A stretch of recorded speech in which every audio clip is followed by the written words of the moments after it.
कश्मीर संभाग के जिला बांदीपुरा में कोविड-19 के मामले बढ़ने के साथ प्रशासन के अधिकारियों ने जिला अस्पताल बांदीपुरा को कोविड अस्पताल में बदल दिया है। इस अस्पताल की क्षमता 100 बिस्तरों की है। बीएमओ बांदीपुरा डॉक्टर मसरत आलम ने जानकारी दी कि इस अस्पताल में ऑक्सीजन की आपूर्ति की सुविधा है और 100 कोविड रोगियों का इलाज एक ही साथ किया जा सकता है। वहीं उन्होंने जानकारी दी कि अस्पताल में अगले कुछ दिनों के भीतर 1000 LPM वाले ऑक्सीजन प्लांट शुरू कर दिया जाएगा। वहीं बीएमओ बांदीपुरा ने कहा कि कोविड-19 मरीजों के लिए जिला बांदीपुरा में 2000 से अधिक बेड उपलब्ध है। जम्मू संभाग के कठुआ जिले में अब मौसम साफ हो गया है और वहीं गेहूं की फसल पककर तैयार हो गई है। बीएसएफ द्वारा कठुआ के मनियारी में 90 एकड़ जमीन पर तारबंदी के आगे खेतों में 2 दशकों बाद बीजी गई गेहूं की फसल की कटाई का काम शुरू कर दिया गया है। इस मौके पर DC Kathua Rahul Yadav, chief agriculture officer Kathua Vijay Upadhyay और बीएसएफ 19 बटालियन के सीईओ सतिंदर सिंह की निगरानी में गेहूं कटाई का काम शुरू हुआ। जिला प्रशासन व बीएसएफ ने कंबाइन लगाकर गेहूं की फसल कटाई का काम शुरू करवाया।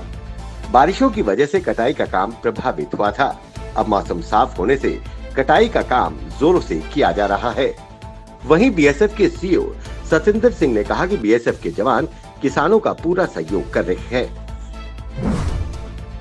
कश्मीर घाटी का जिला शोपियां दक्षिणी कश्मीर का ऐसा जिला है जहां लॉकडाउन नहीं लगाया गया है, लेकिन बाजारों में और जिले भर में लोगों को कोरोना SOPs और प्रशासन के दिशा निर्देशों का पालन करने की अपील की जा रही है। इसी क्रम में तहसीलदार शोपियां बिलाल अहमद ने एनफोर्समेंट विंग के साथ मिलकर शोपियां के बाजारों का दौरा किया और दुकानदारों से बातचीत की कि कोविड-19 के SOPs का पालन करें व साथ साथ रोटेशन के हिसाब से दुकानें खोलने और बंद करने के प्रशासन के निर्देशों से अवगत उन्हें कराया। वहीं तहसीलदार बिलाल अहमद ने लोगों से अनावश्यक घरों से बाहर नहीं निकलने का अनुरोध किया। लद्दाख टूरिस्ट ट्रेड अलायंस ने एक प्रस्ताव पारित कर केंद्र शासित प्रदेश लद्दाख में गैर लद्दाखियों द्वारा पर्यटन क्षेत्र में निवेश का विरोध किया है। अलायंस ने ऐसे निवेशकों पर पाबंदियों की धमकी दी है। LTTA में लेह व कारगिल के करीब 16 संगठन शामिल हैं। इन संगठनों ने लद्दाख में पर्यटन उद्योग के संरक्षण के लिए मिलकर प्रयास करने का निर्णय लिया है। लद्दाख की अधिकांश आबादी का रोजगार इसी क्षेत्र से जुड़ा हुआ है। लद्दाख के स्थानीय जनजातीय समूहों ने तमाम मुश्किलों के बीच अपने सीमित संसाधनों से यहां पर्यटन क्षेत्र के लिए एक मजबूत ढांचा तैयार किया है। जम्मू संभाग के कस्बा अखनूर के गुड़ा ब्राह्मणा के प्राचीन तालाब में मछलियों के मरने से गांव वालों में काफी रोष देखा जा रहा है। जानकारी के अनुसार एक दिन पहले ही फिशरी विभाग द्वारा यहां का दौरा किया गया। फिशरी विभाग ने गांव वालों को सलाह दी थी कि इस तालाब में ताज़ा पानी डाला जाए और कुछ मछलियों को बाजार में बेचा जाए। उससे जो भी आमदनी हो उससे बोर निकाला जाए ताकि तालाब के लिए ताज़ा पानी की व्यवस्था हो जाए।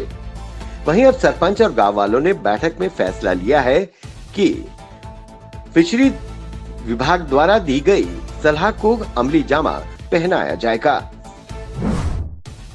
कश्मीर घाटी में बढ़ते कोरोना संक्रमण को देखते हुए कई बंद ऑक्सीजन प्लांट्स को ठीक कर चालू किया जा रहा है, तो वहीं कहीं ऑक्सीजन प्लांट की क्षमता में इजाफा किया जा रहा है ताकि विकट गंभीर स्थिति में ऑक्सीजन की किल्लत न हो। इसी को लेकर श्रीनगर के डीसी मोहम्मद एजाज ने मेडिकल ऑक्सीजन प्लांट खुनमो और रंगरेट का दौरा कर स्थिति की समीक्षा की। कश्मीर में सामान्य होते हालात आतंकवादी संगठनों को रास नहीं आ रही है। आतंकवादी गतिविधियों को बढ़ाने के लिए संगठन आए दिन योजना बना रहे हैं, परंतु सुरक्षा बलों की सतर्कता आतंकी मंसूबों पर पानी फेर देती है।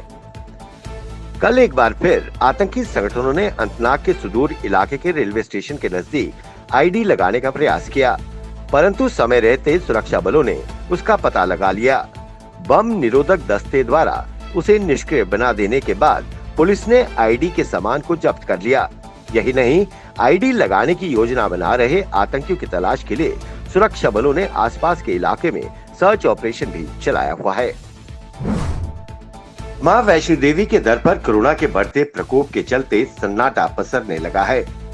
कटरा की सड़कें सूनी और यात्रा ट्रैक वीरान पड़ा है।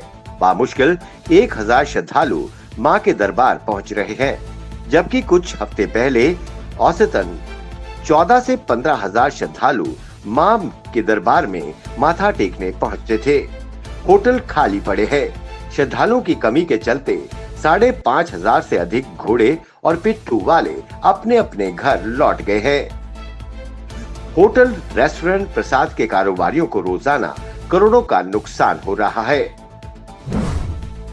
कश्मीर घाटी में कोरोना संक्रमण से जूझ रहे लोगों को राहत प्रदान करने का प्रयास कर रहे सामाजिक संगठनों के सामने एक नई चुनौती पैदा हो गई है। परिवार के बीमार सदस्यों के लिए एनओसी से मुफ्त ऑक्सीमीटर, सिलेंडर और ऑक्सीजन कंसंट्रेट्स लेने वाले लोग खाली होने पर उन्हें वापस नहीं लौटा रहे हैं। परेशान होकर एनजीओ ने अब ऐसे लोगों के नामों का ऐलान मस्जिदों से करने की चेतावनी दी है। कश्मीर में कोरोना पीड़ितों की लगातार बढ़ती तादाद के बावजूद कई समाज सेवी संगठन अपने समर्थकों से लाए गए निशुल्क oxygen cylinder, oximeter, oxygen concentrators, दवाइयां उपलब्ध करा रहे हैं। कोरोना से मरने वालों को दफनाने की रस्म पूरा करने में भी ये संगठन दिवंगत के परिजनों का पूरा सहयोग कर रहे हैं।